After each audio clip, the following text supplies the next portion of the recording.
একটা গল্প শেয়ার করি, মনোযোগ দিয়ে শুনবেন। গল্পটা শুনলে আপনি হয়তো বা কিছু শিক্ষা নিতে পারবেন। একজন ব্যক্তি তার ওয়াইফ এবং তার গাধা নিয়ে সে যাত্রাপথ শুরু করলো। যাত্রাপথ শুরু করার পর তার ওয়াইফকে গাধার উপরে বসাচ্ছে এবং সে গাধার রশিটা টেনে টেনে যাচ্ছে। কিছুক্ষণ যাওয়ার পর তখন কিছু লোকে দেখলো, দেখে বলতেছে কতটুক বেবাট দেখেন, সে তার ওয়াইফকে গাধার উপরে বসাইয়া সে গাধার রশি টেনে টেনে যাচ্ছে। তখন সে শুনে একটু মন খারাপ হলো যে আমি কি এটা রং করতেছি? রং করার কারণে আমি ওয়াইফকে তখন সে নামায়ে গাদার রতিটা হাতে ধরে দিয়ে সে গাদার উপরে উঠে। তখন কিছুক্ষণ যাওয়ার পর তখন আরো কিছু লোকে বলতেছে কতটুক হারামি মানুষ দেখেন, যে গাদার উপরে সে যাচ্ছে আর তার বউকে দুয়াইয়া গাদার রতিটা টানাইতেছে। কতটুক হারামি। তখন শুনে এটাই তো তার খুব বেশি কষ্ট লাগলো বা বাদ লাগার কারণে তারা দুজন ব্যক্তি গাদার উপরে উঠে, গাদার উপরে ওঠার পর দুজন ব্যক্তি গাদার উপরে যাত্রা শুরু করলো। যাত্রা শুরু করার পর কিছুক্ষণ যাওয়ার পর বলতেছে, দেখো কতটুক মানুষ নিষ্ঠুর, একটা নিরীহ পানির উপরে এই দুইজন ব্যক্তি গাদার উপরে উঠলো কি করে? তাহলে এটা গাদা না, গাদা হলো এই প্র্যাকটিক্যাল, এই দুটা যে দুনো মানুষ যে গাদার উপরে উঠছে এরা প্র্যাকটিক্যাল ভাবে গাদা। তখন সে এটা শুনে তার খুব বেশি ইগোতে হাট লাগার কারণে তার খুবই কষ্ট লাগলো। কষ্টতে সে ভাবলো যে এটাও করা ঠিক হবে না, তাহলে আমি কি করি, গাধাকে হাঁটায় নেই, আমরা দুজন হেঁটে হেঁটে যাই। তখন কিছুক্ষণ যাওয়ার পর তারা আবার নামার পর তারা হেঁটে হেঁটে যাচ্ছে, গাধাও হেঁটে হেঁটে যাচ্ছে।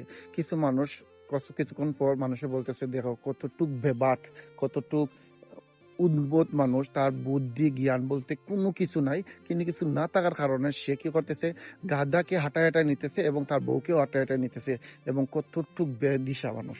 তখন সে চিন্তা করলো যে আসলে তো আমি এটা রং করতেছি, মানুষে কি বলতেছে না বলতেছে এগুলো না ম্যাটার করে, আমি যদি আমার ওয়াইফকে যেভাবে প্রথমে তুলছিলাম এভাবে তুলে যদি যেতাম, তাহলে তো আমার গন্তব্য অত সময় শর্ট হয়ে যেত, অত সময় আমি পৌঁছে যেতে পারতাম এবং আমার মন খারাপ হতো না, আমার ব্রেনটা নষ্ট হতো না এদের কথা শুনে।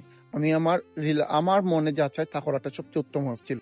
তখন সে একটা রিয়েলাইজ এবং একটা শিক্ষা নিল, লোকে কি বলে না বলে এগুলো ডাজন্ট ম্যাটার, এগুলো নিয়ে কখনো চিন্তা করবে না। সে তার গন্তব্য, তার মন যেটা চায় এবং যেটা তার কাছে সবচেয়ে বেশি সঠিক মনে হয় সেটাই করবে। তার জন্য আপনাকে একটা কথা বলি, আপনি যখন কোনো কাজ করবেন খালো, তখন একটা জিনিস চিন্তা করবেন যে এটা কি গুড না বেটার, এটা আপনি আপনার ক্যালকুলেশনের সাথে মিলিয়ে কাজ করবেন এবং আপনার গন্তব্য ঠিক রাখবেন। গন্তব্য ঠিক রাখলে আপনার গন্তব্য সহজ হবে এবং লক্ষ্যটা দ্রুত পৌঁছিতে পারবেন। তার জন্য কে কি বলতেছে ডাজন্ট ম্যাটার, এটা নিয়ে কোনো টেনশন করবে না।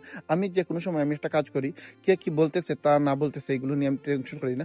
আমি অনেক সময় অনেকের কাছ থেকে সাজেশন নেই, পরামর্শ নেই, কিন্তু সাজেশন নেওয়ার সঙ্গে সঙ্গে তার সাজেশনে আমি কাজ করি না, তার সাজেশনে আমার সাজেশনের সাথে ক্যালকুলেশন প্লাস মাইনাস করে দেখি যে এটা রাইট না রং। যখন এটা মনে করবো তার সাজেশন আর আমার সাজেশন রাইট আছে, তখন গিয়ে তার কথাতে কাজ করি, তখন আমি মনে করি এটা সাকসেস হবো বা হতে পারবো। তখন আপনাকেও বলবো, কেউ যদি আপনাকে সাজেশন দেয়, সাজেশনটা নিবেন না এই কথা না, সাজেশন নিলে না, সাজেশনটা ক্যালকুলেশন করবেন। আপনিও মানুষ, আপনার আল্লাহ দিলে ব্রেইন, মস্তিষ্ক সবকিছু দিছে, আপনি আপনার মস্তিষ্কের সাথে যোগ বিয়োগ করবেন, করে দেখবেন আপনার জন্য এটা বেটার না আপনার জন্য বাদ। এখন আমি একটা কথা বললাম, এটাতে আপনি করে নিলেন, করানোর পর ভবিষ্যতে আপনার ক্ষতি হলো বা প্রবলেম হলো, এটা নিয়ে এসে তো পরবর্তীতে আমাকেও দোষতে পারবেন না, আপনিও নিজেকে ক্ষমা করতে পারবেন না। তার জন্য সবচেয়ে ভালো নিজের লক্ষ্য ঠিক রেখে নিজের কাজটা করেন এবং যেটা সবচেয়ে বেশি বেটার মনে করে সেটাইটা করা উত্তম। আর আমার গল্পটা কেমন লাগলো আর গল্পটা কি শিখতে পারলেন বা কি বুঝতে পারলেন একটু আমাকে জানাবেন।